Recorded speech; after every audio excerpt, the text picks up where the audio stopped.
evening to you, to Johnny P. Good evening to the people of St. Vincent and the Grenadines and the rest of the Caribbean.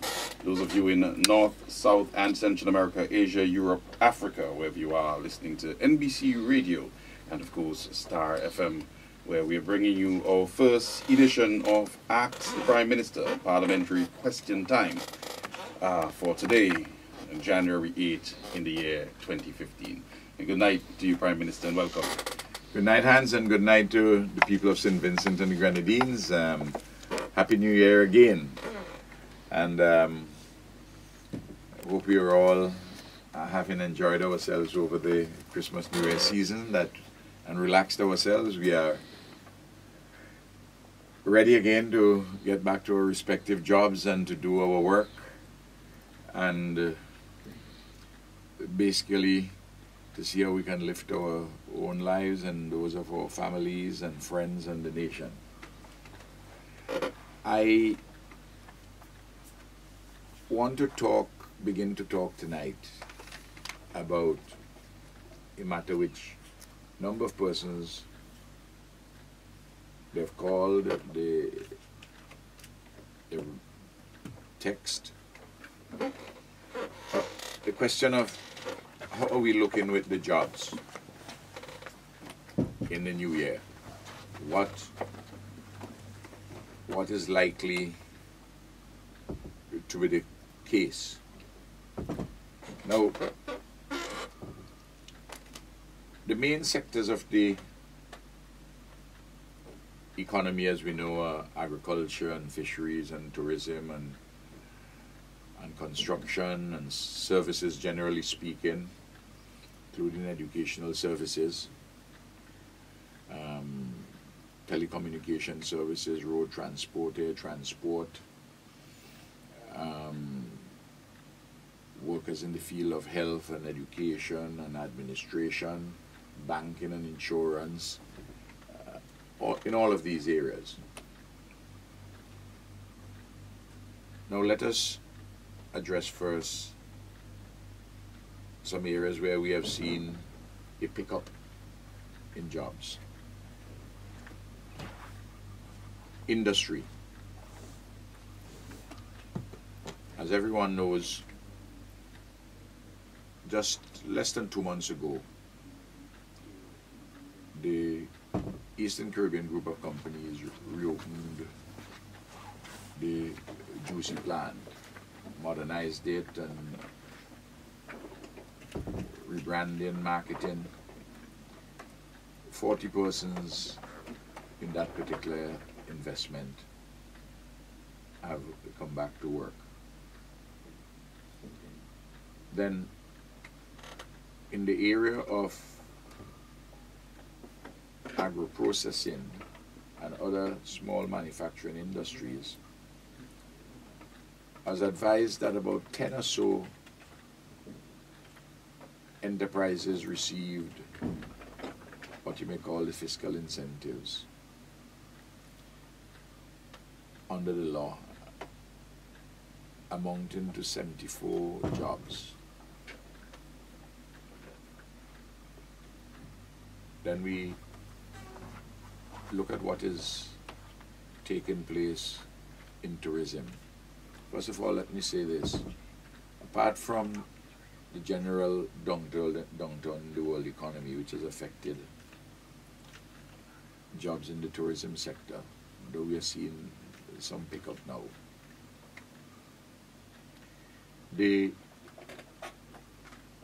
what has affected jobs mainly in the tourism sector is the difficulty, the conflict, the divisions between the two principal developers in Kianawan. And I've been reliably informed that the developers are about to resolve their differences. I'm not at liberty to speak in the manner in which they're resolving them,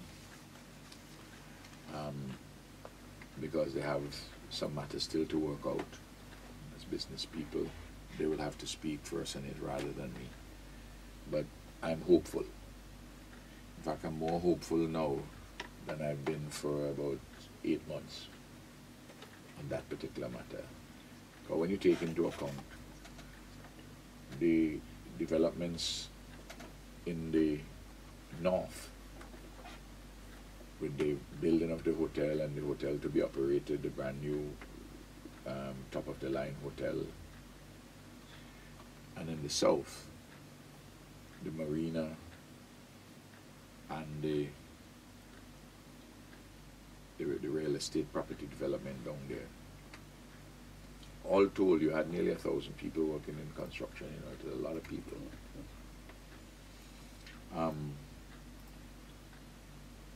Some of those persons have gotten jobs in a number of other construction-related projects, because we have several of them going on, and I'll come to those just now, the state projects. So that's good news. One of the things which is welcoming news, the number of persons who are seeking tourism development orders and who are coming to us in respect of incentives. You take Bronx out at Spring. Yes. They're doing a development there for an additional 45 rooms. Then I'm just giving a few examples, but there are more than these. Then you have, you know, the Guns with their hotel out at Villa, Beachcombers. You have the Morstead Group at the Beckway Beach Club itself and down towards Friendship. Right near to the Beachcombers, there's another facility where they're expanding rooms. The Kelly Glass, this project on Blue Lagoon, which they've refurbished that hotel, bring back the existing rooms, and they're going to do an expansion program up to about 40-something rooms.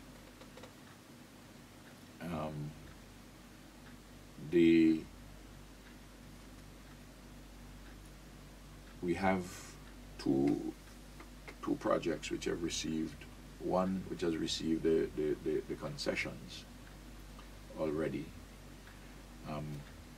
in Beckway. In fact, all of these persons are saying that if it were not for the international airport, they would not be doing this level of expansion. There's some investors from Europe who live in England. They're doing a development that they call them the Firefly Beachfront Villas. There are 39 such villas. Phase development, the $60 million EC project. I met the persons who have been involved. They've gone through the whole system already, and it came to cabinet yesterday, and there were approvals for a number of things. Then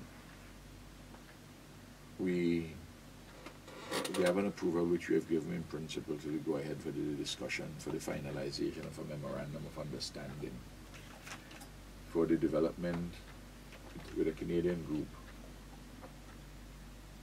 of over 500 rooms down at Mountain Peters Hope.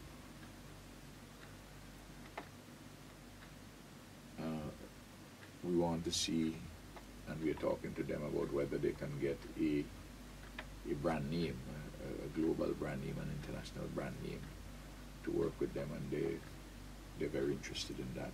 So we're working through that, because that would obviously help with the international airport. So there, I'm just listing some of them, and you're seeing the pickup, which is very, very heartening. And then we have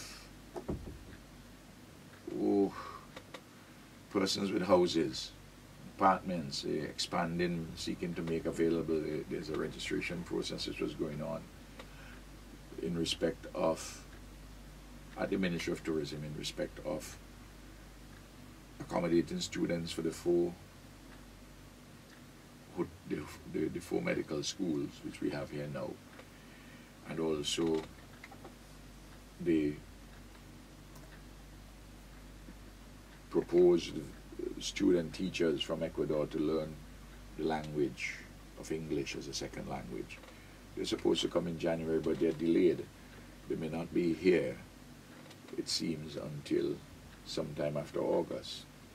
I've actually today wrote the president of Ecuador to seek specific clarification as to the precise time. And you know, we in that one we had engaged also the University of the West Indies, because we wanted them to feel a sense that it was not St. Vincent and the Grenadines alone, so that the university could work with the community college. In any event, we are holding discussions for the university, for our community college to be part of the University of the West Indies as a college.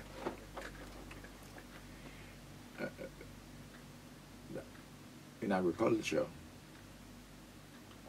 Minister Subota Caesar has advised me that there is a pickup in the replanting of bananas, about some 900 acres. I saw the report from the Banana Services Unit and from the gentleman who overflies Mr. Richardson with the spray plane. And he's also given a report on the acreage, which dovetails with what the Banana Services Unit reported to the minister, and who in turn reported to me. Fruits and vegetables and the like. A problem still, and we had a meeting with the farmers, the police. The problem relates to Prix larceny. Still a serious problem, and there are some initiatives which we are taking in that regard to see if we can keep the thieves at bay in relation to people's livestock and crops. So bananas, fruits, vegetables, new crops of one kind, ground provisions, and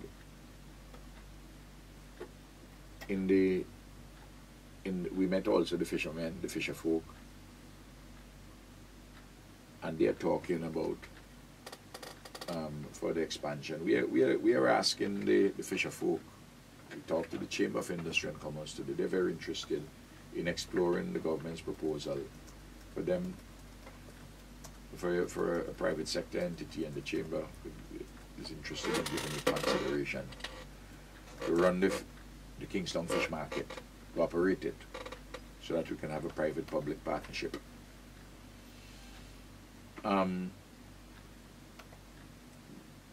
In relation to the bananas, well, not just bananas, farmers generally, you know, there's another $6 million from the Farmers Support Company, and we are addressing that.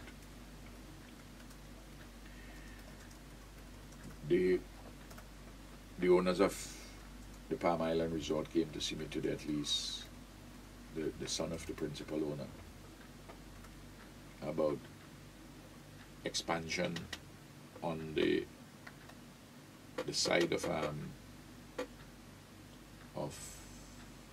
the Anchorage side in Union Island, you know, which they bought. They have about 13 acres, I think, there,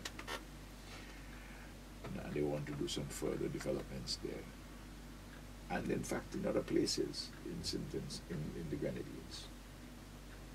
So it looks as though we are seeing a pickup on the mainland in terms of additional hotel rooms, and also in the Grenadines nearby in Beckway and other places. But we have a lot of lands which I've indicated I want to see a public-private partnership between ourselves and the private sector, between the state and the private sector. We have 100 acres of land, for instance, beachfront land, beautiful land in Chatham Bay, Union Island. We have a few hundred acres of land at Spring and neighboring area in Beckway, up in Industry Rail, you know, and about 60-something acres down at St. Hilary Point. So there is they're these lands which we can look towards for development. I want to say really that I'm hoping that the private sector, the Vincentian private sector, would look to partner with the government, and I wouldn't want to hear the complaints afterwards if persons from overseas are coming when they.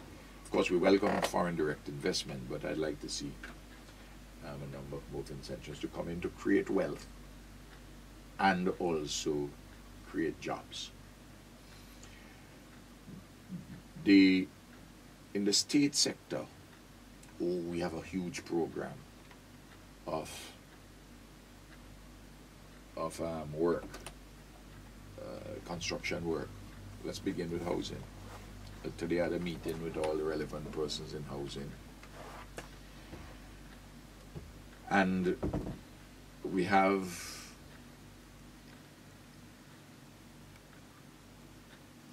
in the region of $9 million in the estimates, the capital estimates, in respect of housing, in addition to what HLDC is doing. But I'm talking about the program for rehabilitation and for the program in respect of lives to live, the houses for persons with disabilities, physical and otherwise. I just want to say this: I'm hoping that we can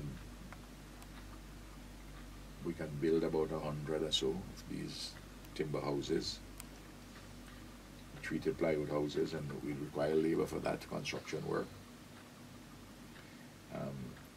In my constituency alone, we have about 8 of them, and we have about 40 other persons who require assistance with putting on a room, putting on the toilet, and bath. They will require labor too, and that is replicated throughout the country.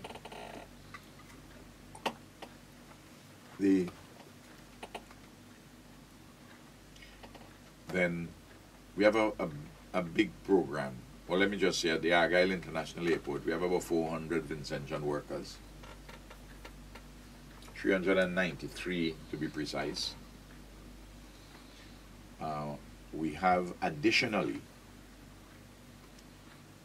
people who we have 130 something trucks which are working there. A lot of people don't know that, transporting material hither and thither, plus 5 heavy-duty pieces of heavy-duty equipment. They all have people working on them. Then the bridges and the roads with different. I mean, down at Dip Conference, down at the South Leeward Highway, Dipcon alone has about 100 persons working, and then their subcontractors, and then of course there are trucks. If you're trying to get if you're trying to get trucks above 4 tons to do anything, it's very difficult. They're basically at by Rudy Matthias out at IADC, or they're down with Dipcon on that road project. That's what you can get, some 4-ton trucks. But that is when you have the increased activity that is happening. I'm saying all these things because you will hear persons would be saying, what is happening? Nothing is happening in this or that. Of course, that's pure rubbish. And I'm listing a number of things which are taking place and which more would be taking place. We have capital estimates of $290 million to the year 2015. 75 or so of that is out at Argyle.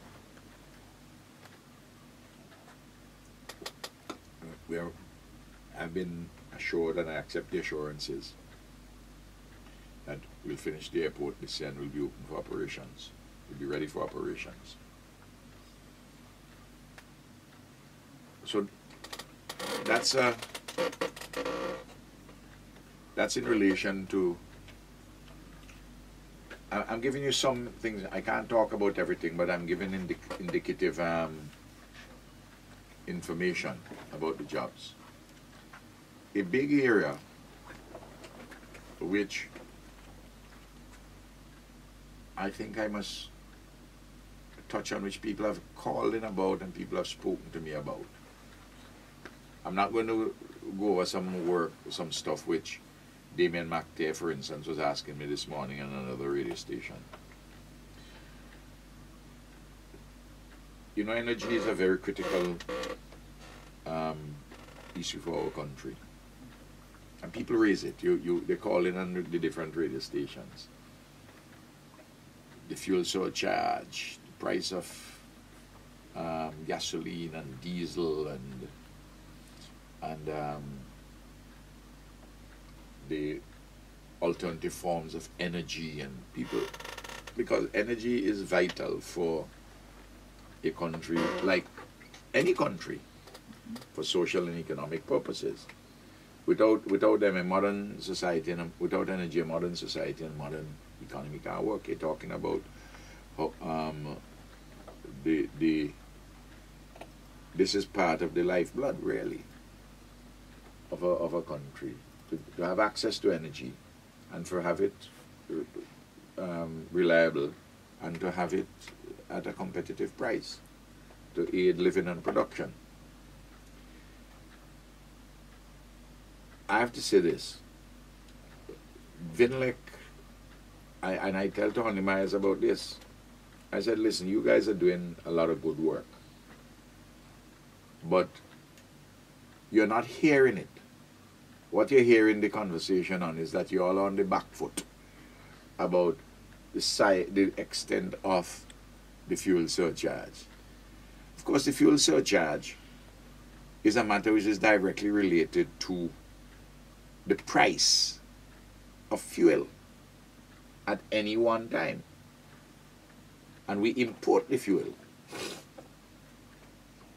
And the fuel surcharge goes up and down. Now that the price of fuel is going down, if you look at the figures, just look at your bill.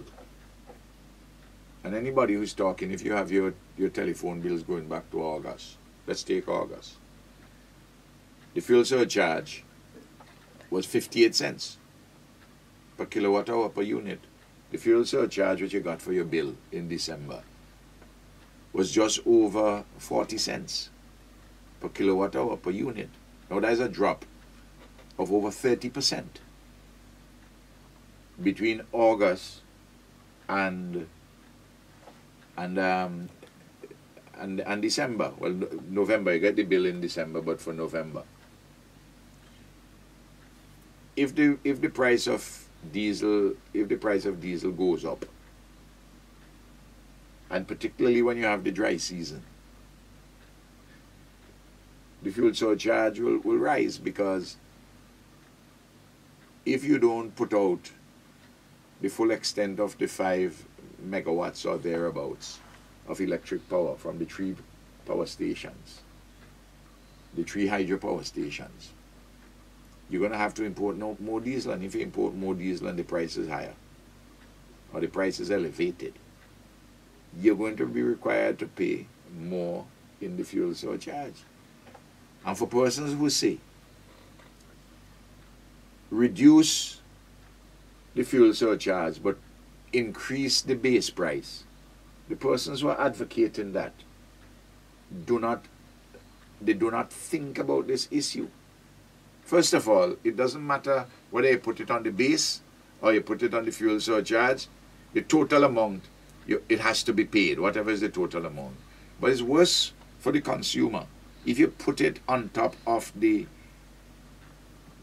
base, because you don't charge the VAT on the fuel surcharge. You charge the VAT on the base. And if the base is higher, because the VAT is on the basis of a percentage, the result of what your price would be will be higher, because the base price is higher. And this has to be explained to people over and over again, so that They don't pay any attention to what is the equivalent of snake oil salesmen who want to steal up people and a lot of foolishness. The important thing is, what are we doing in terms of renewable energies to get our sources from here, rather than to spend it on the foreign exchange coming in, even with the Petrocaribe concessionary financing. Because understand this, if as is likely that by the end of 2017, the beginning of 2018, we're doing about 10 megawatts of geothermal power. Geothermal energy comes from the earth. We have a good geothermal source because of the volcanic nature of our country. And that's what we are exploring with a consortium of Emera from Canada and Reykjavik Geothermal from Iceland. No. Plus with the Clinton Global Initiative helping us in the discussions and the negotiations. If you get that going properly, and that's likely, it means that by 2018, rather than doing 5 megawatts of your 20 peak demand by a renewable energy, hydro, you will do 15. You'll do 15 out of 20. Now that's a horse of a different color. And the importance of Petrocaribe then would not be as significant as now, even though we will get the Petrocaribe arrangement still for your fuel in your motor vehicles. But right now, we don't get the Petrocaribe for the fuel in your motor vehicle simply because we don't have the storage capacity. But on the storage capacity, I want you to go down by Lowman's Bay. I want people to go down there, and I want the journalists to go down there and take the pictures. What are they going to find? They're going to find, under the Petrocaribe arrangement, the Venezuelan company hired by the Venezuelans, because this is a grant. The project is 30 million US plus. At least that's the original figure they talked about. It might be more now. I haven't got the latest number from them. It's taken a little longer than they should have. They had some administrative hiccups. But what they're doing down there now is to be able for us to have enough storage of energy for over 3 months, as distinct from the 10 days or the 12 days storage which you have now. I'm talking about for the country now. Now, they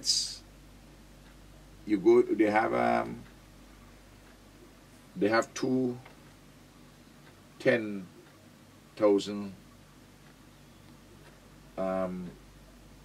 barrels capacity, 10,000 barrels capacity for diesel, for two tanks. They have 5,000 for gasoline, so that's 20 and 10, that is 30. They have 1,000 barrels for jet fuel, and they have a sphere for the LPG, the liquefied petroleum gas, the cooking gas, for 2,500 barrels. So you're talking now, that's what, 34,500. And they have additional facilities there. So that would add to the energy security. But the point I want to make is that when we reach with the geothermal, we are not going to be we are not going to be dependent on Petrocaribe fuel or any imported fuel for that matter, to the extent that we depend today. And it should be cheaper for the consumer. No. What is the other area of energy? There's a lot of, and this is why I talk about Vinlec. Oh, let me just back up a little.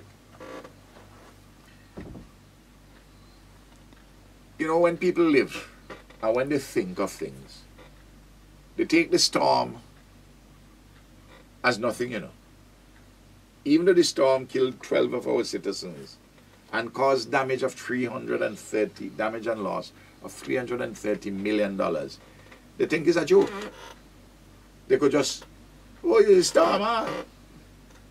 But you could take that position because the government had responded, of course, in consort with the people and our friends overseas.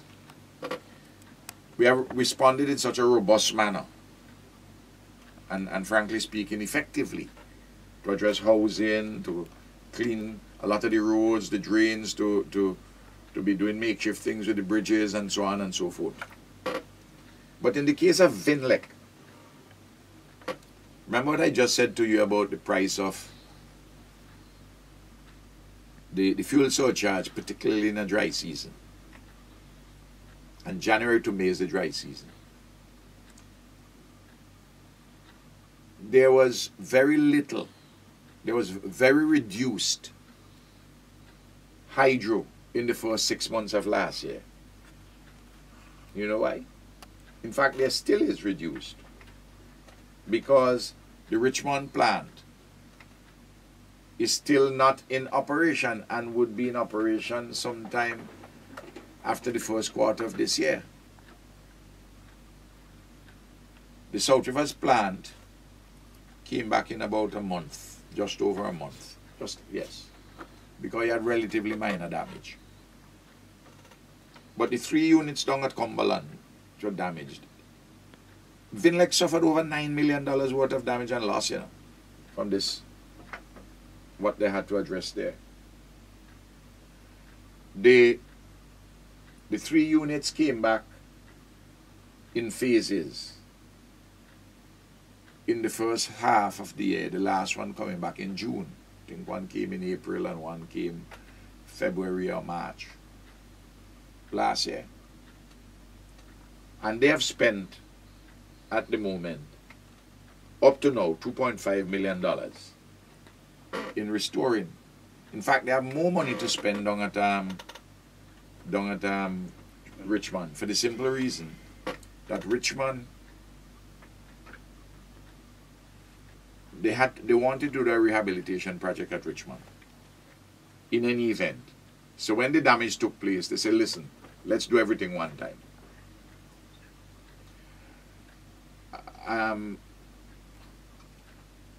But January to June also last year, Vinlec absorbed the increase in the surcharge. People don't talk about that, you know. They get the benefit is $3.5 million, you know. So between the fuel surcharge increase, which they didn't charge, amounting in the aggregate to 3.5, plus 2.5 million for the, thus far, to repair the hydro plants. That's $6 million. And in addition, despite all that is happening, Vinlec continued with its program of expansion of solar energy. Vinlec, in the country today, you have nearly 800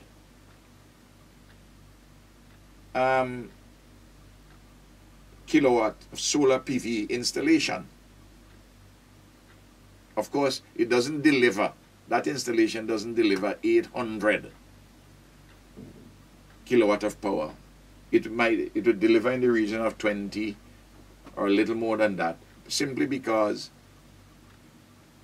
you don't get it's not a 100% base load on here to that. as you will get from, say, hydro or diesel, or you get from geothermal, which is about 98% base load. So if you have solar alone, you're still going to need to have a diesel or something else for when the sun ain't up. I mean, it's common sense, though the technology is improving. Now, of that nearly 800 kilowatt solar PV installations, Vinelec has 557 of that. And if they look at how Vinelec did it, and Vinelec has spent between 2009 and November this year, November last year, $2.6 million. They first of all put a small solar PV installation out at Kane Hall, and they observed it, monitored it, get to understand the technology, and then 3 years after that, they did some more, and then they did 337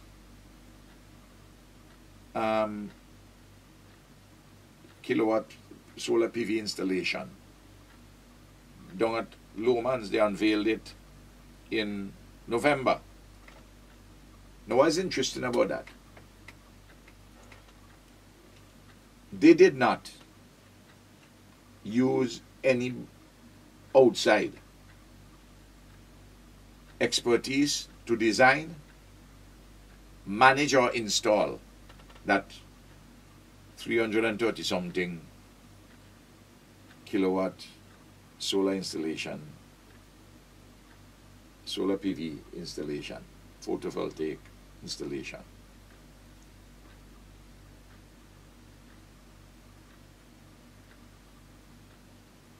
Fidel Neverson is the man who did this solar installation, with people from down there. He's an engineer there, with a whole group, doing their regular normal jobs and doing this. And what did they have to do? They had to lay down 2,200 panels, solar panels, plus 26 inverters. So we are building a good capacity among bright, dedicated young people in this country. You know, that's where the future is. We're doing that in the same way that we are building the capacity locally here to deal with geothermal. There's a young lady who did her first degree in physics at St. Augustine, UWI. She's doing a master's degree focusing on geothermal. She's attached to the energy unit while she's doing her research. Through the work with the people in Iceland and the United Nations University in Iceland, she just did 6 months up there, you know. We have a young man who did a degree in mechanical engineering. Is doing some work on solar for his master's and on geothermal for his master's down in Mexico. And we're having discussions with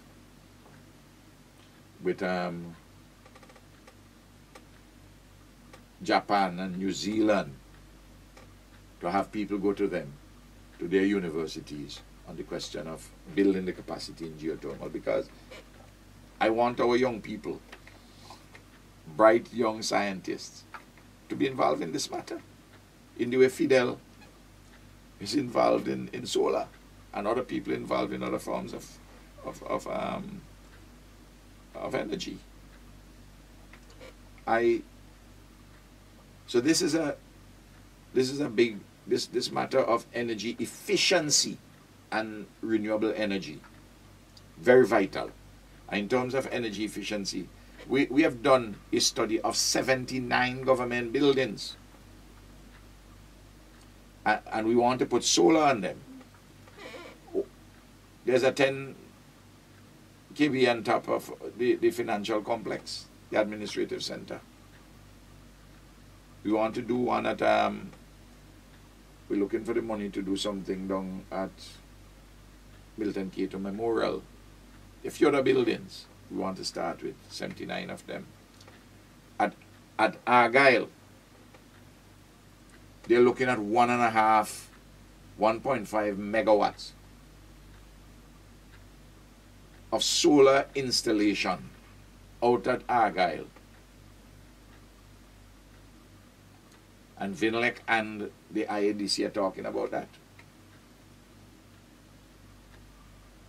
I mean,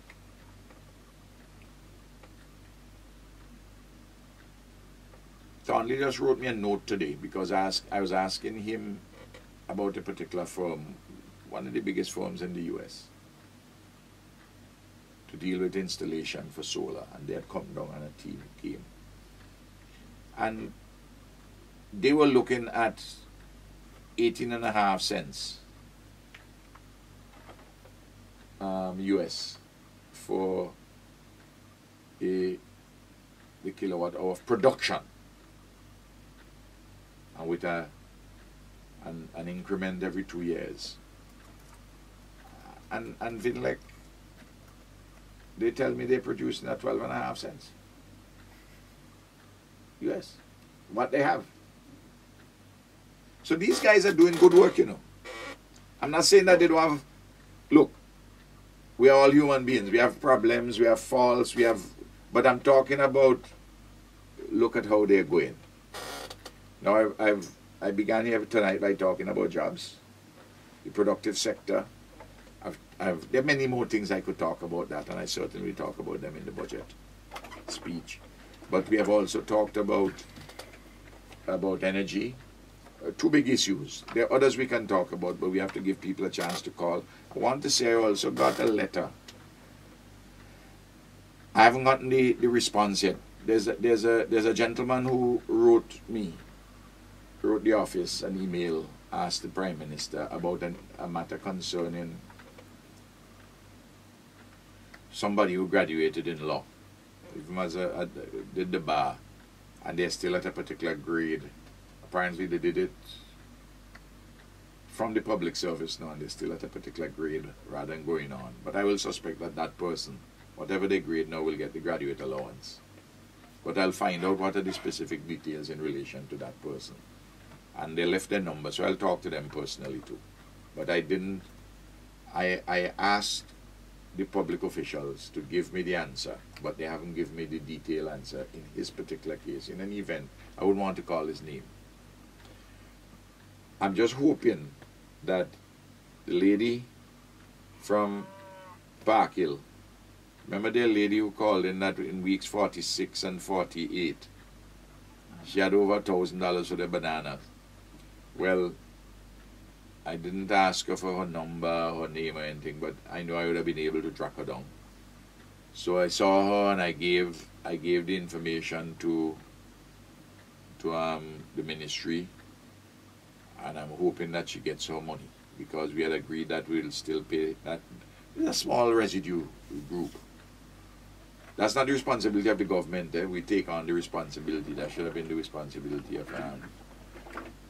Wind Farm. Okay? So we'll take some calls. Just a reminder, the numbers to call 457-2705, or if you're using the Magic Jack, 516-350-9891. That's 516-350-9891. And local number 457-2705. Although the lines have been going for some while, and they are indeed flashing quickly, and we do have a call online. Hi, good night. Hi. I'm fine, my princess.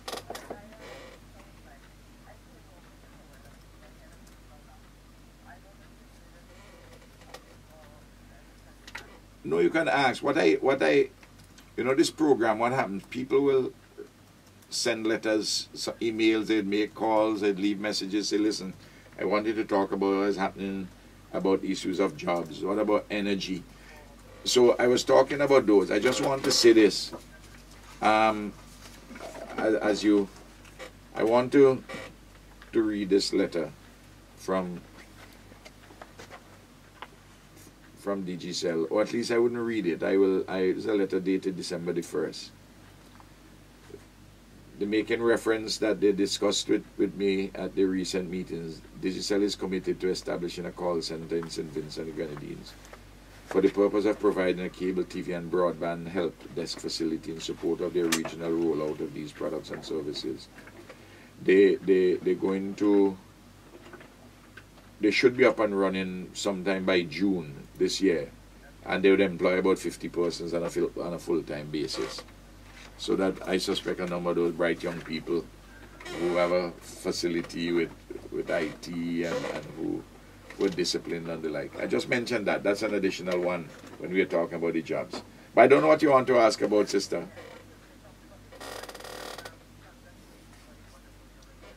Thank you.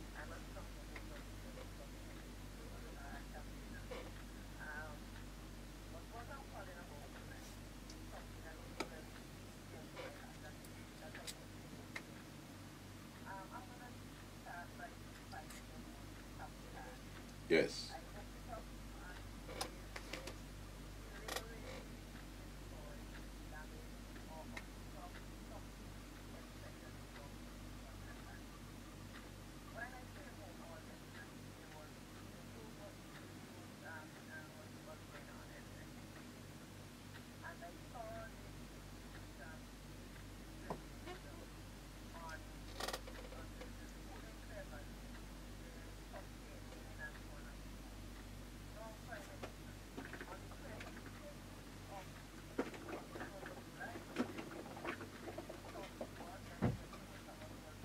Yes.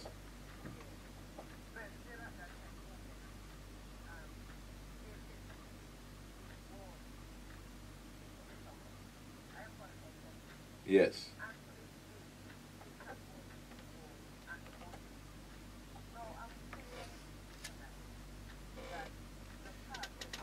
What did you say the newscast was about? I didn't see it.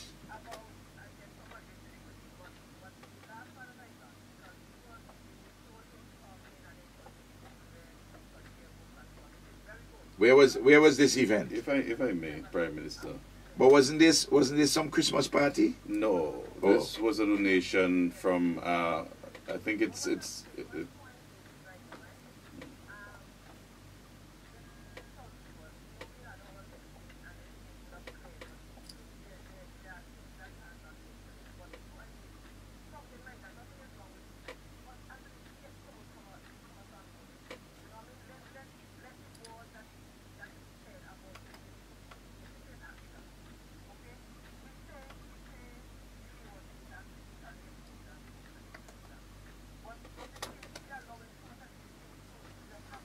No. Well, sure.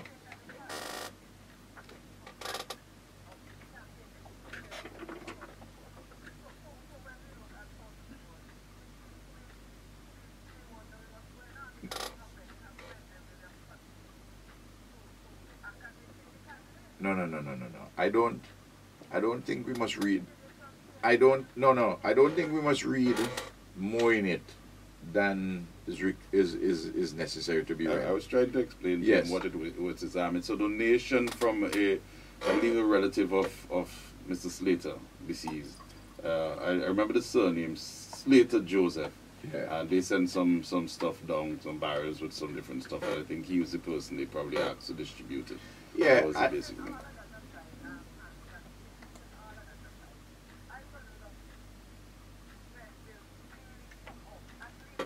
And no, and I think you will see that. I think you will see that. I think you will see that. Grenville, no, it's all right. It's okay. Don't be too impatient.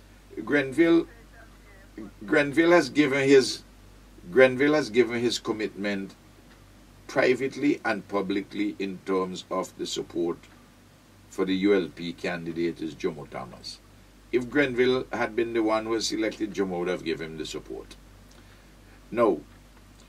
On on Saturday, sometime after midday, though I'm dealing with my budget and all that, I'm preparing things, and that I have to deliver it on Monday and in the afternoon, and there are always some last minute things with the officials in the Ministry of Finance and Planning and myself and my colleagues. I'm going to do a walkabout with Jomo in South Leeward. I haven't asked Grenville. I didn't, that didn't arise. That didn't arise. I didn't ask, you know, and I have no doubt that Grenville is supporting 100%. I have absolutely no doubt about that. No. I don't think you need to worry about it. All right? Just trust me on it, please. Yeah. Trust me on it. And I appreciate the concern, but we don't make it a problem. All right? Okay. All right. God bless you. Thank you. We have another caller. Good night. Welcome. I'm here, my brother.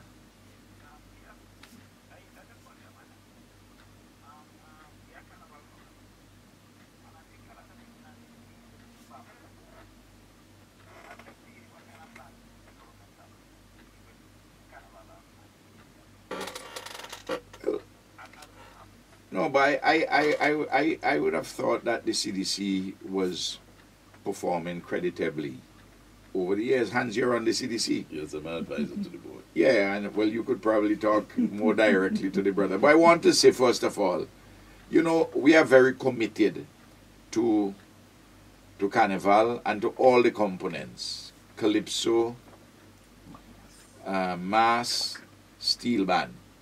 Now, when we came to office, one of the components which was really lagging behind the others was Steel Band. There were no panoramas for 2-3 years, and you had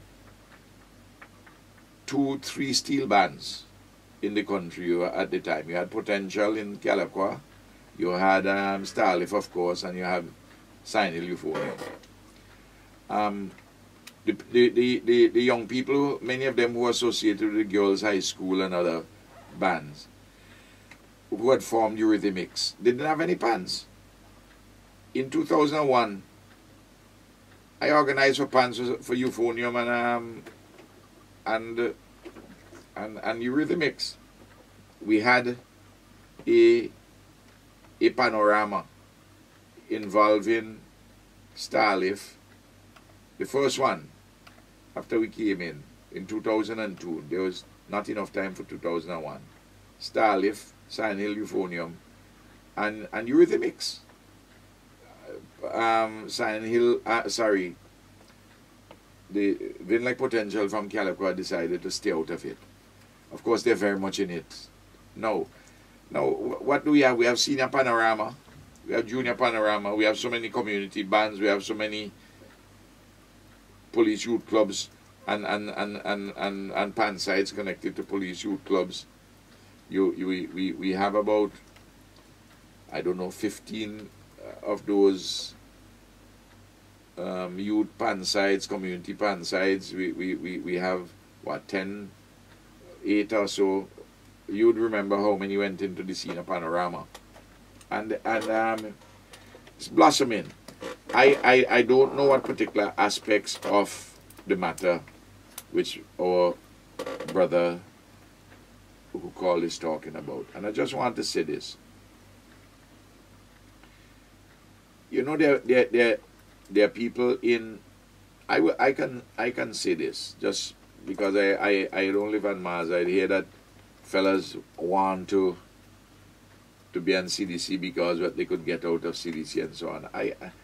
Dennis Ambrose, who is doing the job as chairman, this thing is a lot of work out of him for nothing personal for him. People who, like, you take Lennox Tim at NIS. who is involved in accounting and so on. These are fellows who are devoted to carnival. This is not to say that you don't have other persons who can do work, you know. I'm not, because nobody has a monopoly on this thing. But it would be good, I would like us, if all of us could just simply work together on these problems and iron them out. Thank you. There's another call. Good night. Hello? Hello, good night. Hi, good night. I'm fine, my princess.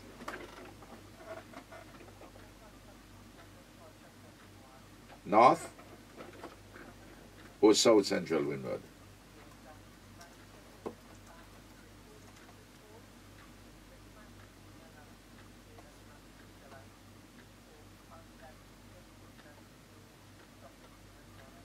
No, explain to me. Explain to me. Spend a little time with me and tell me about it.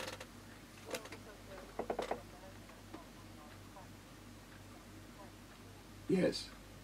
Yes.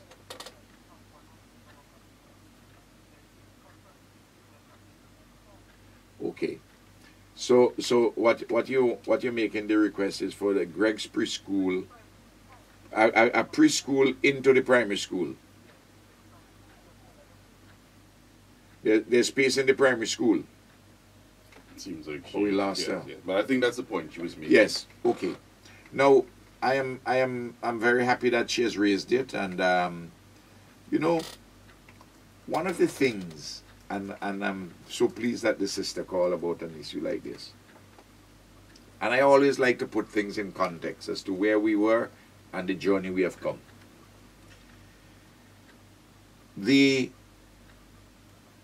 When we came to office, maybe 15% of the children below the age of 5 were in preschool. The 3 to 5 year olds. Now you have almost 100% of them, because we have facilitated individual preschools, and we have also ourselves built several early education early childhood centers. We have done them at primary schools, and we have done some independently. You take the one in the Methodist Churchyard in my constituency in Georgetown, financed by the BNTF. I don't believe that you have a preschool, early childhood center anywhere in the Eastern Caribbean which is better than that one. It's fantastic. People should go and visit it. And so are several across the country. But I understand this sister's problem. They will have individuals, I'm sure, who have in preschool facilities. But in Greg's. But they would like to have one which is attached to the primary school, which they can get free. No, it's not an unreasonable request. We train a lot of teachers in respect of early childhood education. Certificate, diploma, degree level, specializing in early childhood education. And I can understand it's problematic if you have a child between 3 and 5 to take the child from Greg's to go to MESPO if you want to get a free place. So it's something which I will talk to the minister about, and I will talk to Sabota Caesar, the representative, so he can stay on top of it. By myself would look out for it. And thanks. Thank you, caller. And we have another call online. Good night. Thank you. Good night.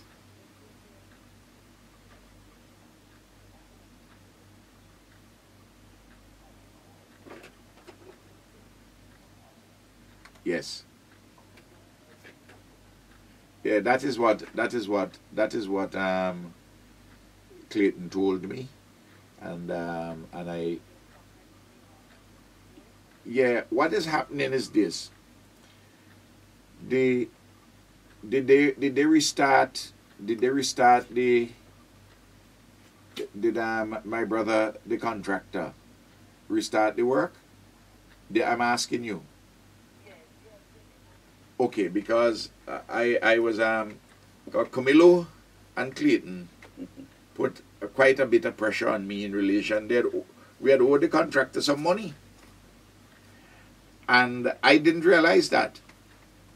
And when it was drawn to my attention, I got the money released, and in fact I saw the contractor's wife and say, well, I think that money is probably at the treasury, you know, and because I want us to finish this thing. But this is my understanding.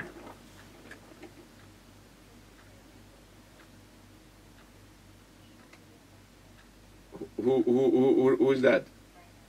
Oh, yeah. Well, and he's a good man and he's doing good work. Yeah. Yes, okay then. But we'd get it. But remember, I came there already, and when it was there, I met you all there. I came there, I visited you all. I would expect the numbers would have grown. You see, you know, if you stay with me a minute on this, you know one of the reasons why you have had, well, there are two reasons why we have had the numbers grow. One is because a lot more women are in the labor force than before. And secondly, people realize that if you give your child a head start between the 3 to 5, that when they enter the primary school, they tend to perform better. That is what the research has shown. And the increasing number of persons who have gotten jobs between 2001 and now, a number of them are women. We have the statistics show that in 2000, you had 28,000 plus persons on the NIS, and as active contributors, as employees. And by 2013, we had close to 3,500. So you had 6,000 or thereabouts. 35,000. 35,000, sorry. About six. The number was a little higher around 2008, but there was some dropping off because of the global economic crisis. But of course, not everybody who's working is in the NIS. Maybe 75–80% of the workers who are working actually on the NIS. A number of domestics don't go. Fisher folk, some people who working on minibus, people in agriculture, some construction workers, and so on. But that's where we are. Thanks very much. Thank you, caller. And we have another caller online. Good night. Good night. Good night. Yes? Yes. I'm listening, my princess.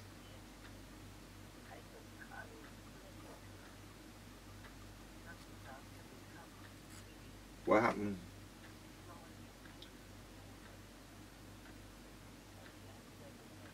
It turned over?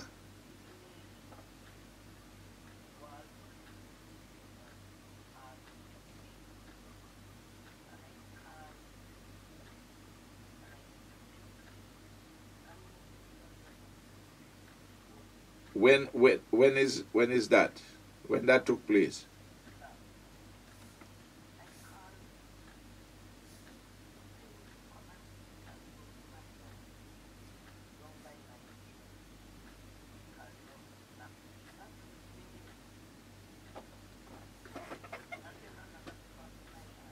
So tell me about the road.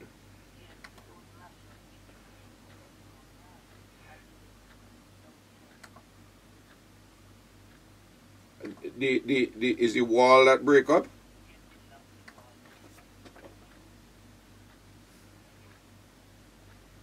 And well, I don't know. He might have asked the road supervisor to do something, and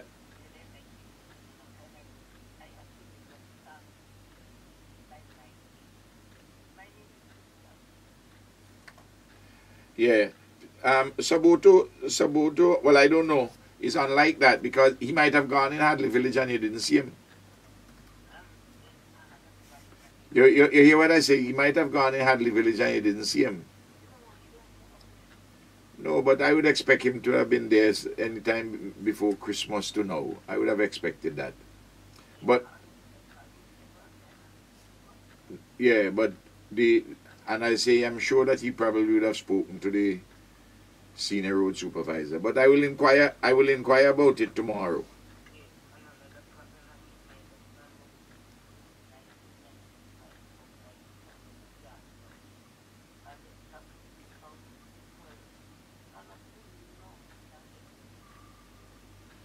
He worked at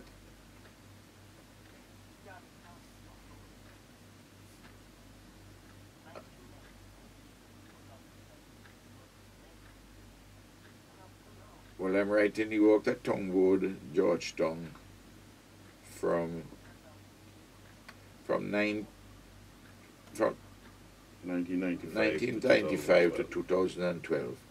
How old is he now? Oh, he reached retirement age. Oh,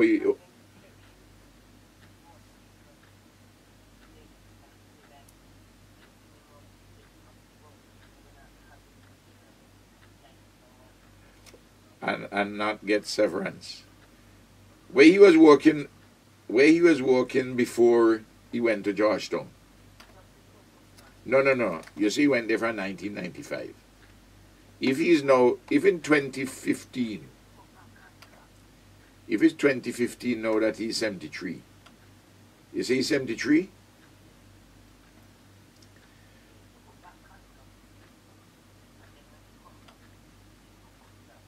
Yeah, so that mean he is born in probably 1941. I was doing the calculation here. So when he actually started to work up there, he was 54 years old. And he went on until he is 20 until 2012. So he would have been 60 years old in 2001. Yeah. What I think probably happened is this. But he's getting his NIS. Okay. What might have happened, I don't know, it might have fallen through the cracks, I don't know, with the people, the public servants. Or what might have happened. They gave him any money at all? Because what I was thinking, some of them might have gone and given him money, organized for him to get money for the years until he reached 60. And then don't want to give him anything after that. But we have taken a decision on that as a general principle, not that even though if they keep you on even after you're retired, they have to take those years still into account. What's his name?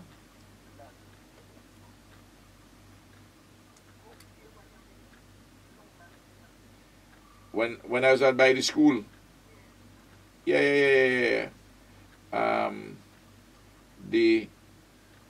What's Adolfo's number?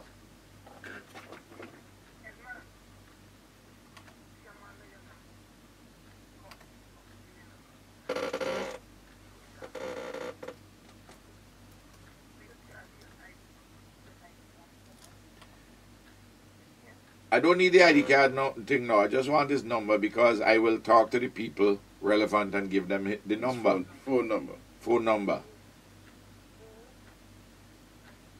454 1742 43. That's a landline. You keep the old landline. You don't bother. You don't. No, I think it's a cell. 454. Oh, it's a cell. Okay then. All right then. 454. All right then. All right then. I will check this out. I'll check out both things for you. All right, Mrs. Kwashi. All right, thank you. I think she's gone. Yeah. We have another call on line. Good night. Hello. Good night. Yes, my brother.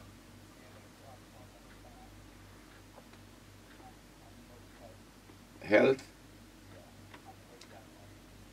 And the third one about what? Okay.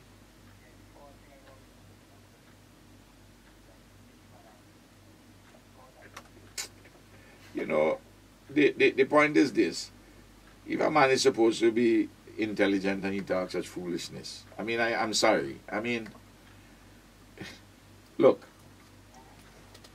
you're in banana. Okay. You know, in 1992, when you could have, when you had all the preferences on banana in the marketplace, remember that? We sold about 79,000 tons of bananas for close to $120 million. In 1993 July, come right down, and by the time we came to office, the banana production was under 20,000 tons. It had fallen from 79, and even in 2001, you still had banana preferences, but the Europeans, the British, they've reduced it over the years. It's all throughout the islands. Now, what we are trying to do, okay then, and you could listen off here. Yeah.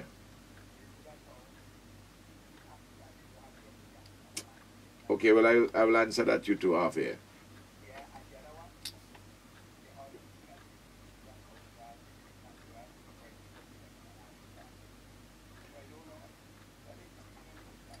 All right. Now, in relation to the banana industry, you know that what is happening is that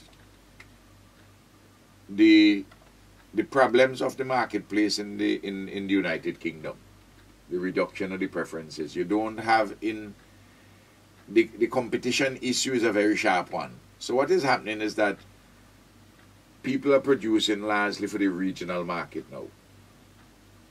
We have put more money into bananas since we have come to office than any single government before us.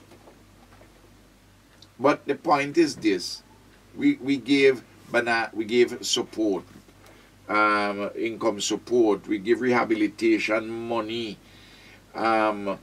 We set up a special banana services unit in the Ministry of Agriculture, costing nearly $5 million a year.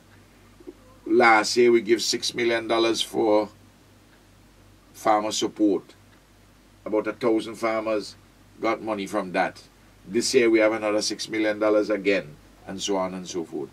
You see, when men don't have anything to talk about, they utter a lot of falsehoods and they make their criticisms. But we outline a plan what we are dealing with bananas, and that's why it's back to 900 acres. And it will climb for the regional market, and we are hopeful that later this year we will have bananas going to the United Kingdom, not too long from now, going back. You know, Saboto was telling me just last week, Winfrey stopped taking any bananas from Dominica because of poor quality. The issue is a difficult one in respect of the standards to meet for the market in the United Kingdom in relation to health. You'll hear me on this in the budget because I'm going to spend a lot of time on it. But let's talk about drugs. We are spending far more money now on pharmaceuticals than during the time of the NDP in 2001. A study was done in 2012-2013 which showed that in that year over 95% of the prescriptions which the doctors gave to patients were filled at the hospital. And less than 70% of those prescriptions were filled, 60-something percent, in the year 2000. The same people did the study in 2000 and came back and did the study in 2012, 2013. So those are the facts. You see, there are some people, if they go to the hospital and they have 5 medicine to get, 5 set of tablets, and they get 4 and they don't get 1, they will talk about the one they didn't get. And remember, that is just $5, you know. Even though the tablets them cost $150 or $100 or what, it's $5, you know. That's the price. We also have put in place a health information system to cut out waste inside of the distribution of pharmaceutical products. And I want to say this. Go to all the clinics and you will see an air-conditioned room in which we have pharmaceutical products. Let's take somewhere far from Tongue or Calico or Kittels. Let us take Oya. Go up there and you will see that. There's a room. I was there. I went there. I saw it with the pharmacist. I visited it. Air conditioned. So what they're talking there is completely rubbish. As to the question of building materials, well, we must be a government which are having elections every year. Because from the year 2002, when the first storm came, Tropical Storm Lily. Remember that one? From then, we are providing building materials and building houses for people around after storms. Go see Baby Dorset House in Sanssouci. Go Clay Valley, not Clay Valley, go Rose Hall. When you go by the police station and you go out on the hill, they will see units there which were damaged during that storm. I want them to point to me one single house. We had elections last year. Huh? And we built over 100 houses away from the disaster. Away from the disaster areas. Move the people. And we rebuilt, all told, 165 and delivered materials to hundreds of people. We had elections last year.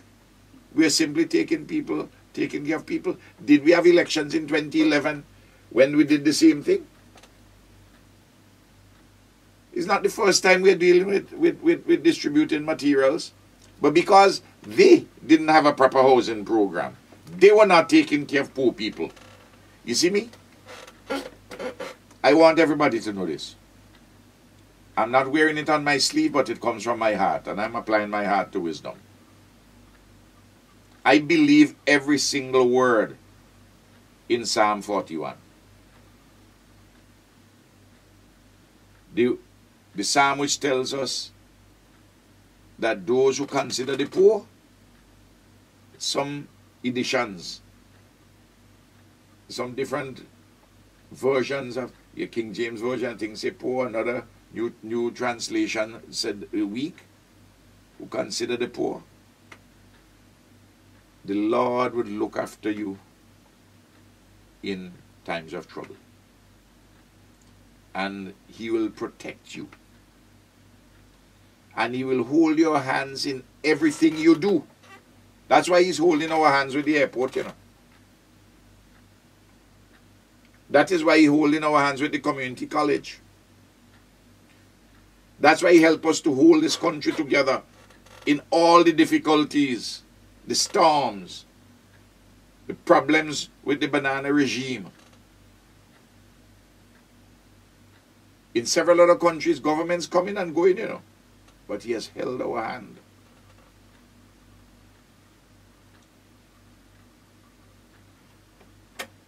When you didn't, when you're in office, help people with building materials, I don't know, maybe the 5,100 persons who got jobs, short-term jobs on the roads and so on over Christmas season. That's because of election too. We're doing that every year. Over $3 million last December. When Anim Yusas was Prime Minister, the last year is $300,000 and they only spent $200. I spent over 10 times of what he budgeted, and I spent 15 times of what he spent. You hear the number? 15 times. You see, I always say people are entitled to their own opinions, but they're not entitled to their own facts. I talk the facts. Anybody can then have the opinion they want to have, you know. You can ignore the facts and have your particular opinion. So, by all means, it's a free country, be entitled to your own opinion. But you're not entitled to your own facts. He's talking rubbish on everything which you mentioned there, my brother. Thank you. I think we have another call. Good afternoon. Good evening, sorry. Good night. Good night. Yes.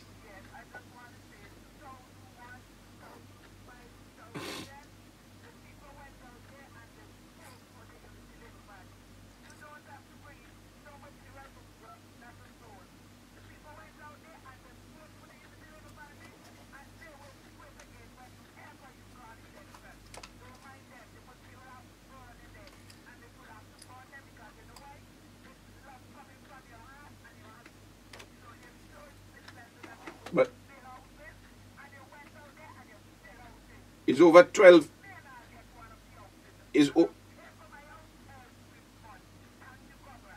Thank you, sister. It's over 1,200 low-income houses we built, you know. The numbers show that the number of households and therefore of houses increased between 2001 and 2012 by over 20%, by over 1/5. I want them to go to countries elsewhere in the region, other parts of the world too, and let them tell me which country you have where the number of households reflecting the increased number of houses gone up by over 20%. By over 1/5.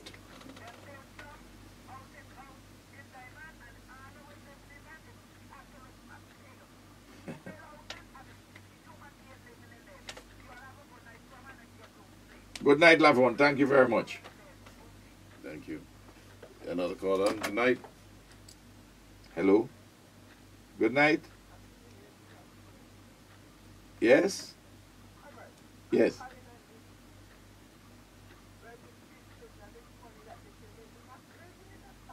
They paying what? Oh, that's a joke.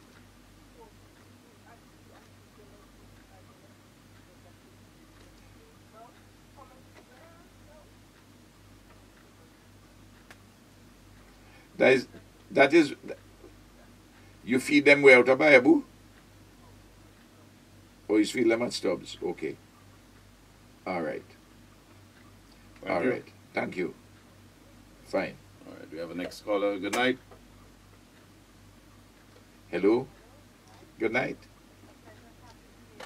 Same to you, my princess.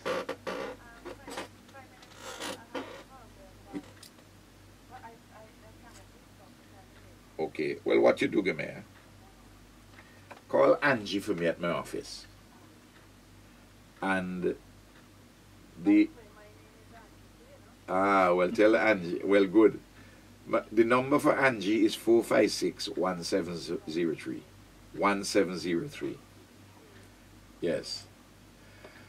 And tell Angie that you call me. If I am not there, give her all the details and I will get back to you. Okay? All right then. I have to go early tomorrow morning.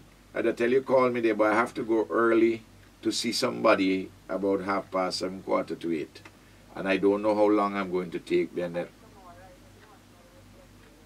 No, but I have to go and see somebody away from the office.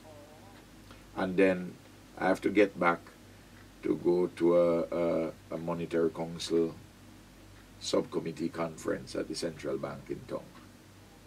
So tomorrow is a difficult one. So call Angie and then I will get back to you. All right? Good. All right, thank you, caller. And we do have another one online. Good night. Hello? Good night. Good night, my princess. Same to you. Sure.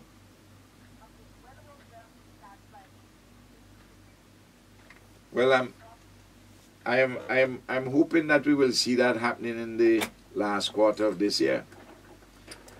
What we are doing at the moment, the IADC has assured me that by the time August, September comes around, we should be finished, and Mr. Pompey at the Permanent Secretary in the Ministry of National Security and Airports assures me too that the Eastern Caribbean Civil Aviation Authority will have already dealt with the matter of the certifications, which they're working with them at the moment. In fact, next week, there's someone who's coming in from ECA, Eastern Caribbean Civil Aviation Authority, and we are in discussion with some airlines,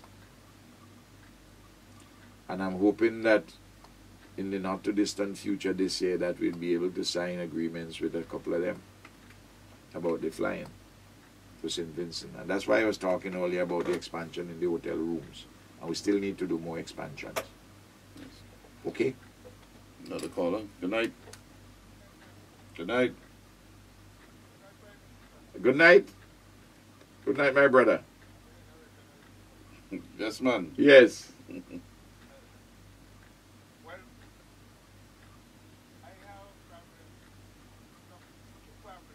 Tell me.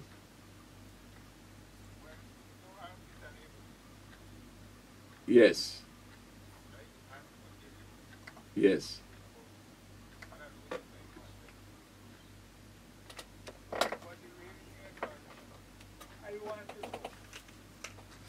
About the gas in Captain Park. He makes off. You can talk. Tell him. He makes off. He make off. Brewster. When the boat leaves, like he said, we bring back. No, Petrocarib gas. Okay. All right. I will inquire and I will talk about it. Okay. They have some difficulties with the LPG deliveries. And that is why I'm hoping that when you heard me a little earlier, we're talking about the storage which we're going to have, so that when they come, at one time we can have far more storage than we have at the moment.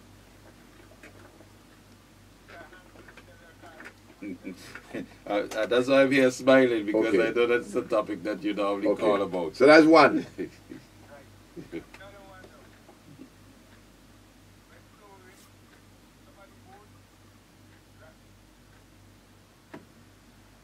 Well,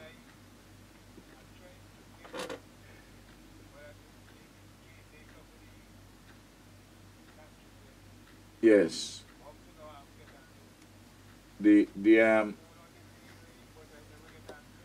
No, but the point about it is this: because of the problems with your walking and the eyesight, these floorboards, we will fix them under what we call the Lives to Live program.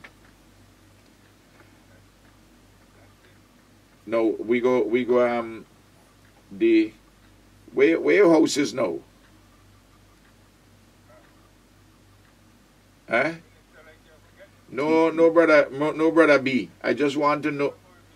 You're at the same place in Murray Village. I just want to know because sometimes, isn't this brother B talking? Okay, all right. Well, not only the you have links with Connery and South Rivers. Yeah. You live just above Little Gutter. And your father from South Rivers. He was in Curacao. And when he came back with a beautiful long American car, left-hand drive. A limousine, I remember it well. Yes. Yeah. I know it, brother B. All right then. I go actually, if they did their work properly, your name should be on a list. Because the preparation of these lists per constituency, we have the people in social development who go around now. And also, I myself get people, certainly in my constituency, to check, and I believe the same thing has happened. So that we'll make sure that that's happened. But we'll deal with this. I will indicate to them. Yeah, well, you wouldn't have gotten him. He left the country. Oh, because he's supposed to come back Saturday morning, either Saturday or Sunday. He had to go to Barbados. Okay. Okay then. All right. Thanks. Thank you, Mr. B. God bless. Then. And we do have another caller. Let's say good night. No, it seems like we've missed that one. Okay. Yes, somebody's on. Good night. Hello. Yes. Good night.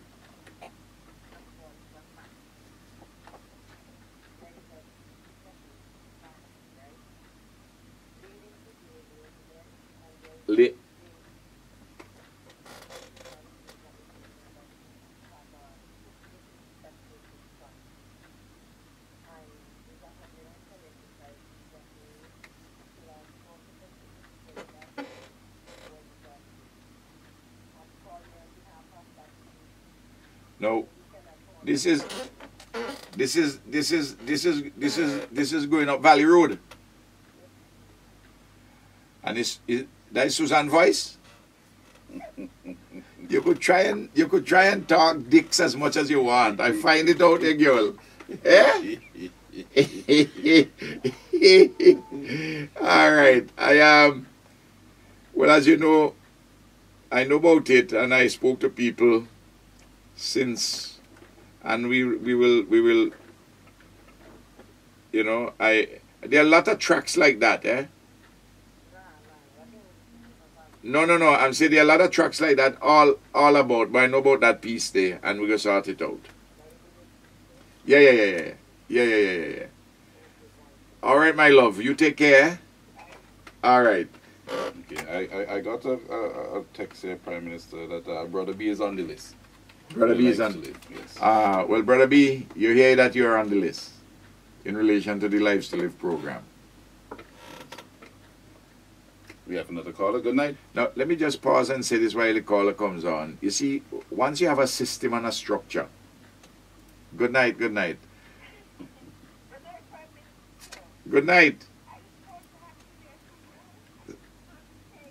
Thank you, Iona. You're on the porch, Miss Kingston Park?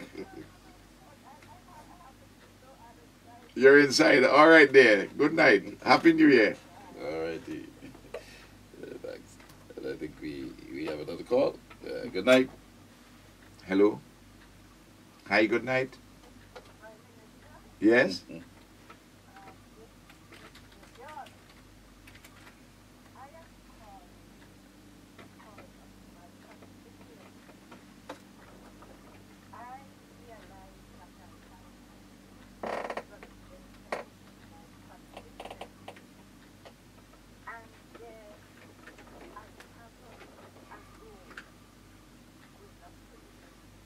Which constituency is this?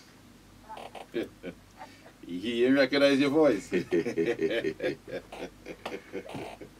Badge. Eh? Badge. He Oh. said George. Oh, yes.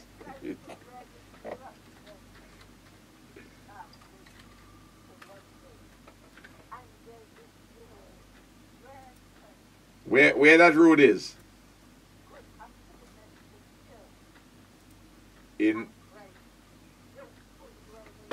yes. It's all right. It's all right.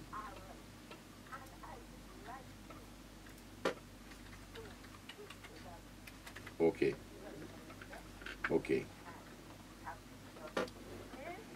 All right, my dear. Huh? Yes.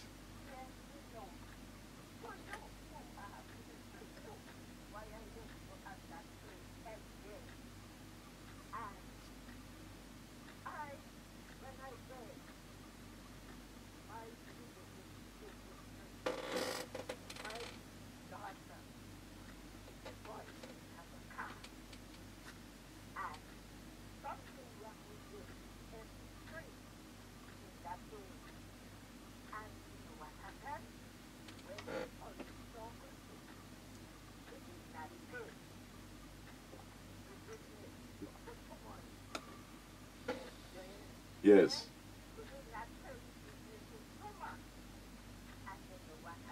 You're talking about the license for the car?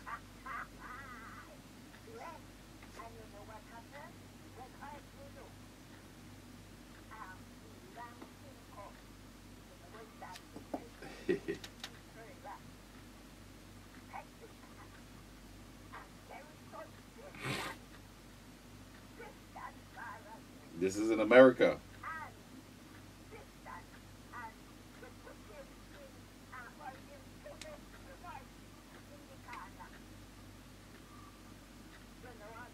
Yes.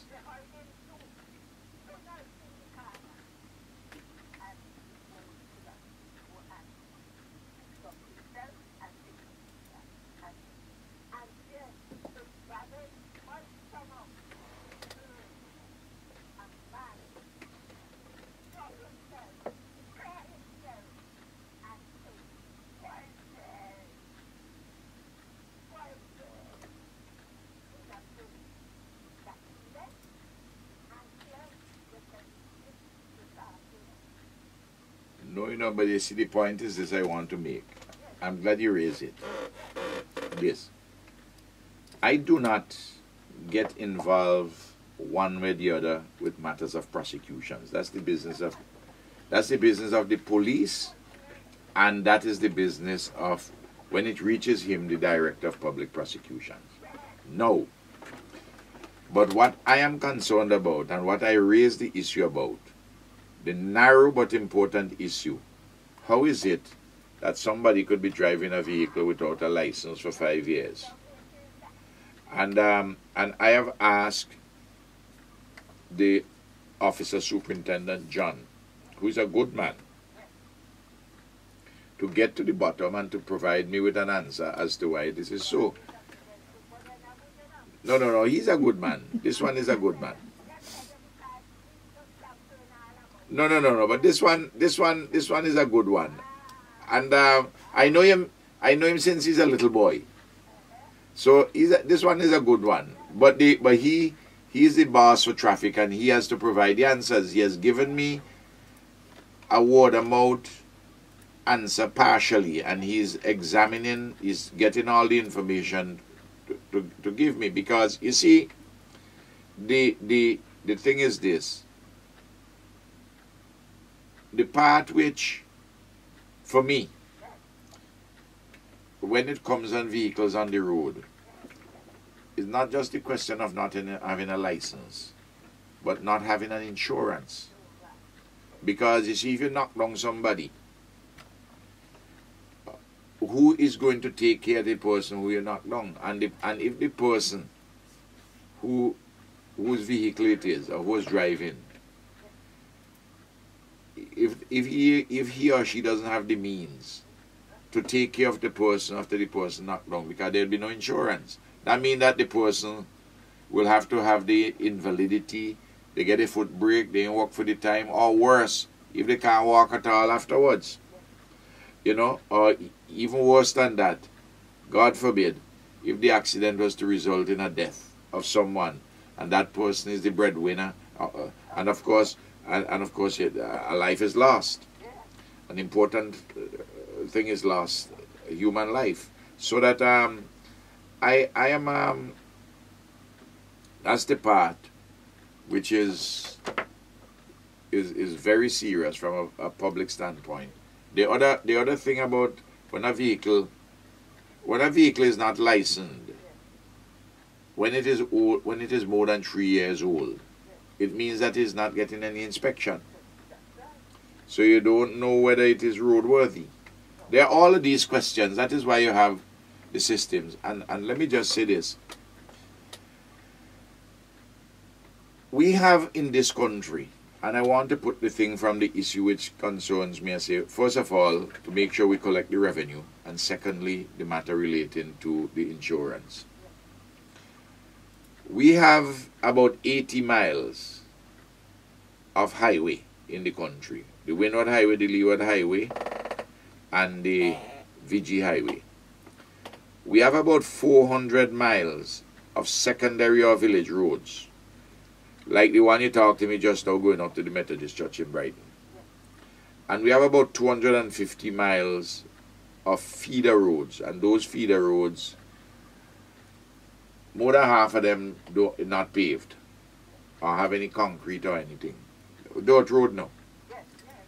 Now, we are talking there about over 700 miles of motorable road.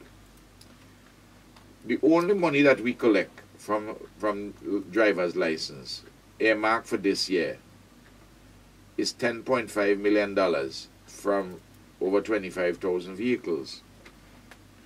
Now, $10.5 million can't fix more than 10 miles of road. They can't rebuild a mile the road, because to rebuild 1 mile of road is more than $3 million. We're doing 8 miles between Hospital Road and Leo Post Office. Widening some place and so on is $26 million for that. So you can do the arithmetic and see that with the widening plus the drains and so on is over $3 million a mile. So, but we have and $1 million to just do basic repairs for a mile. But we have 730 miles. So that means I have to go elsewhere to raise the money to fix the roads. So, anyway, my dear sister, you raised 2 important questions.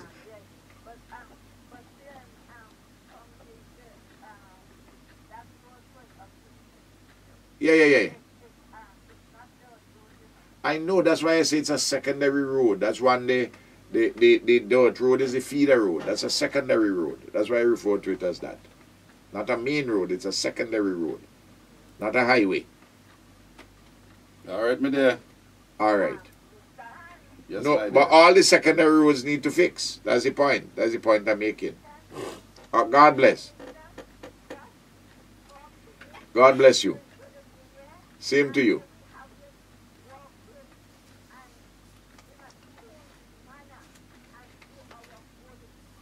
Thank you very much.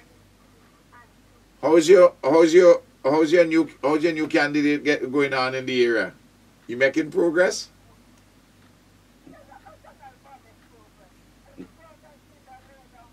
I see. All right then. All right.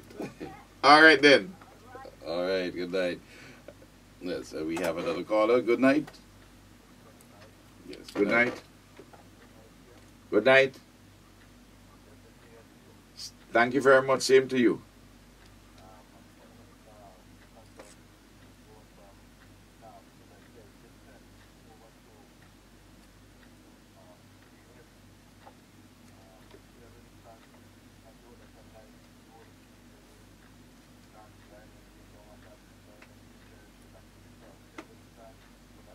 Yes.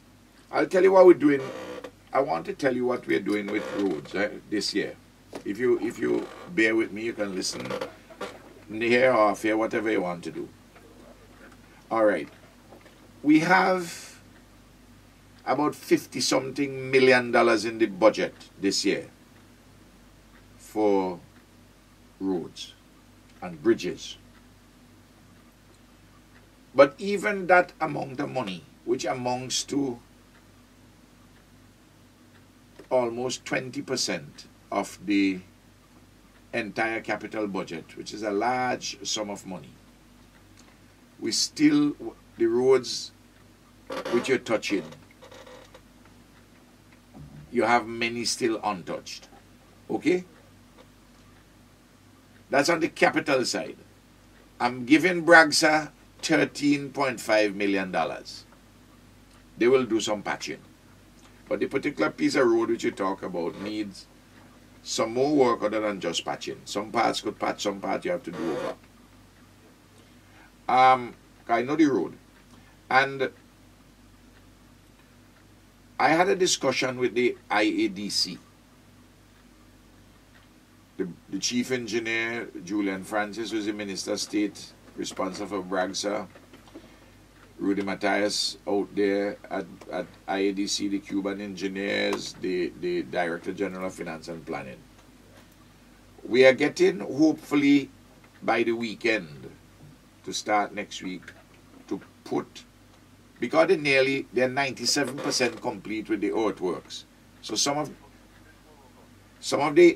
the heavy duty equipment they could spare. So we're going to use some to work to clean up the feeder road, move away some of the dirt, and you know, some of the things would block up now so that people could pass properly on those feeder road going to their lands, and for the pick up them and the 4-ton truck them to drive on them, even though they're dirt road. And then, and then, just bear with me. And then for the secondary roads like this one you're talking about, we're hoping to get materials. You see, they have material. They have the concrete batching plant out there, and they have the asphalt plant, and they have the stone crusher. Not at all to compromise the work out at the airport, but we will get some materials from them so that we can do more pieces of roads on an ongoing basis. So that is what I wanted to tell you. In addition to what we have inside of the budget, I'm looking elsewhere. And I'm also negotiating a loan. We're in the early days with it, with the OPEC fund, the Kuwaiti fund, and also the Saudi fund for $80 million, which we can use over, say, a 3-4 year period to deal with a number of the feeder roads and secondary roads. Additional. Especially for that. So looking for money for that.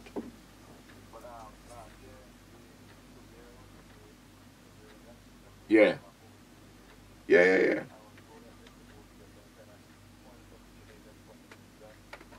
No, not a Canadian company. Alright. But I know the road you're talking about, and yes, it is a nice piece of road. Yes, I know the road. Alright. Thank you, caller. I think we have about 5 minutes left. Yes. We'll take a few more calls. Yeah. Good night. Good night. Good night, my princess.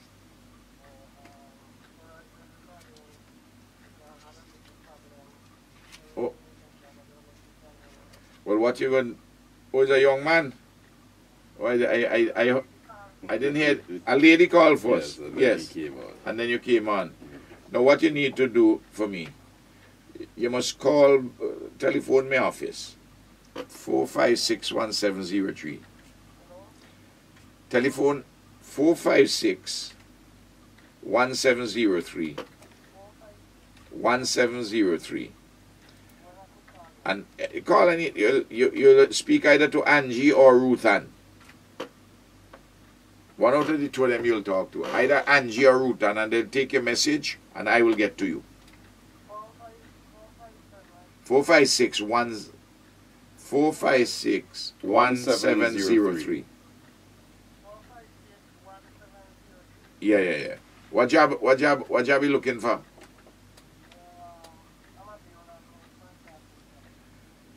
But have you checked any of the builders? Okay. Yeah. But why you don't? How old are you?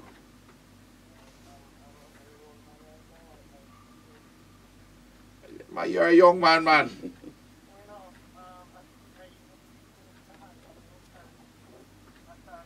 Well, let me tell you something.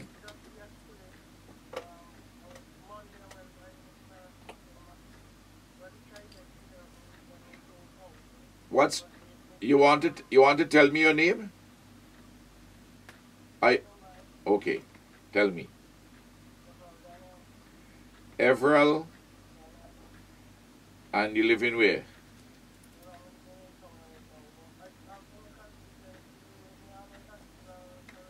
Oh, well, you're from North Windward. You mean Ancilla Balcom? You live up there. You from we live a Parkilla village. That's where your family come from. Okay, all right. Now, what is your number? Yeah. 265. 265. 6265. Well, what I will do, since I get this, don't bother call Angie them. I will call somebody and get them to call you, somebody who could probably give you a job. Because I think there are one or two people who they need to take on to help to do certain things. If you say, you're a good carpenter, Mason?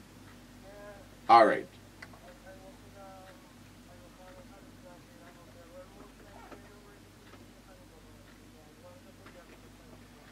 Yeah. Another. Okay, and there is also a new contract which is they're going to start build very shortly the polyclinic in Mespo. That's a $4.6 million work. The fellow who has that contract is Mr. Hutchinson, and I don't think they signed it yet.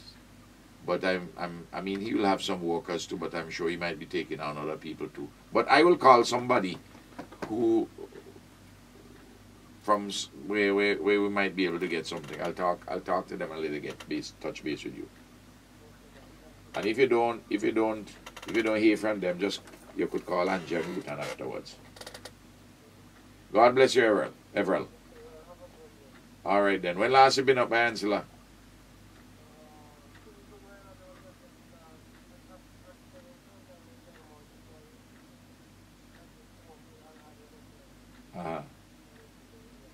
All right then. God bless you, man. All right. Thank you, my brother. We have another one. We'll take another one. Good night. Hello? Hey, Franco Nero. How you doing, my brother?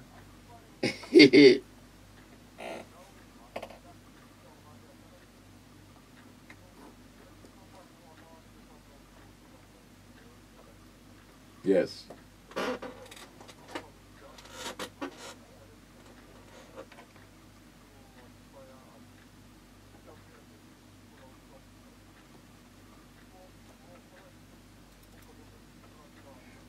Well, I will tell you this.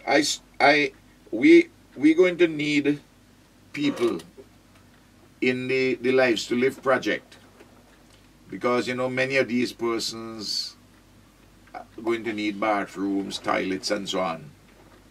You know what? Those are we helping with now, people with the invalidities. So that's going to be a program which going to run for the whole year. And he's a good plumber. Well, you and I go talk about his name and so on off here. Me and you go talk.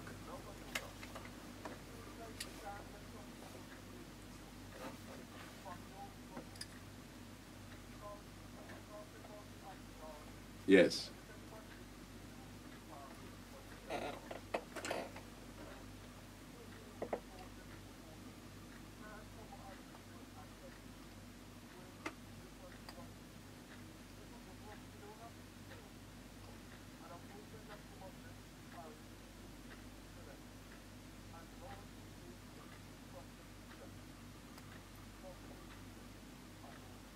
I understand the point, and I know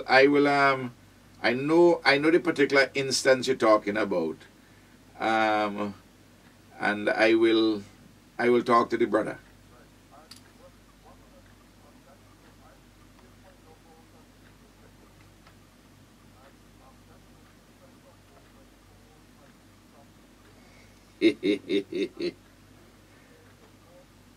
Yes. Yes.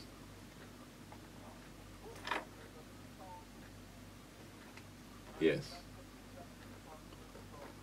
Yes. You know,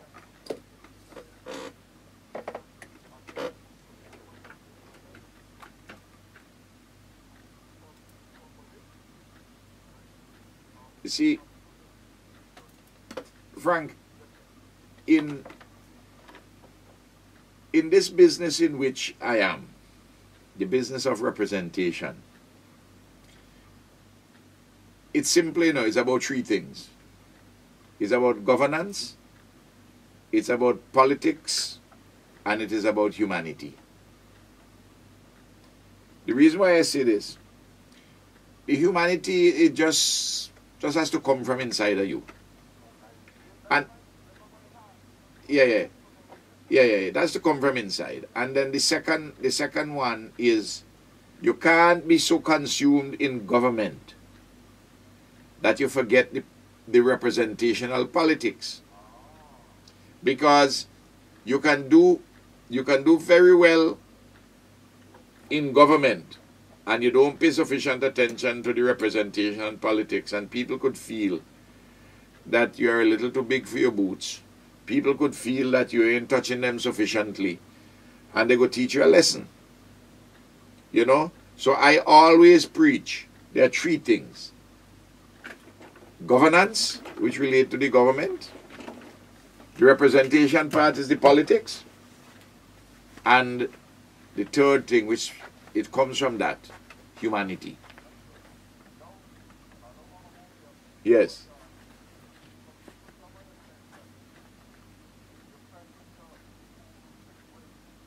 Yes. Yes. Okay.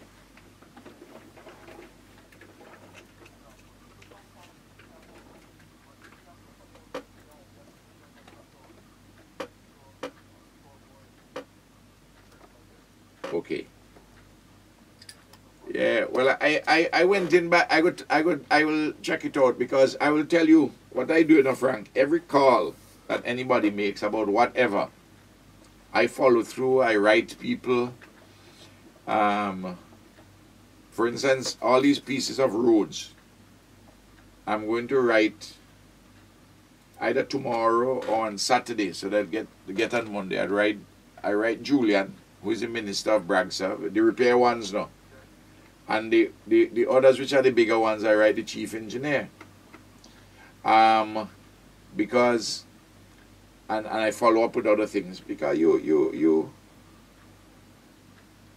if I spend 2.5 hours, if I spend 2 hours doing this, Frank,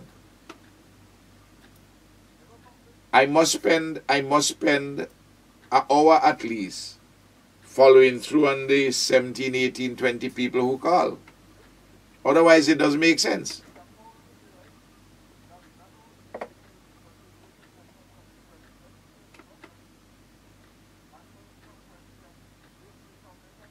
Yes. Yes. Thank you, comrade.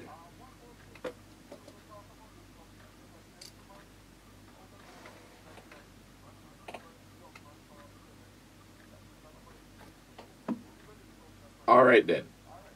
All God right. bless. Thank you, Frank. We're about 25 minutes on too. Yes, I am hoping that when I get home,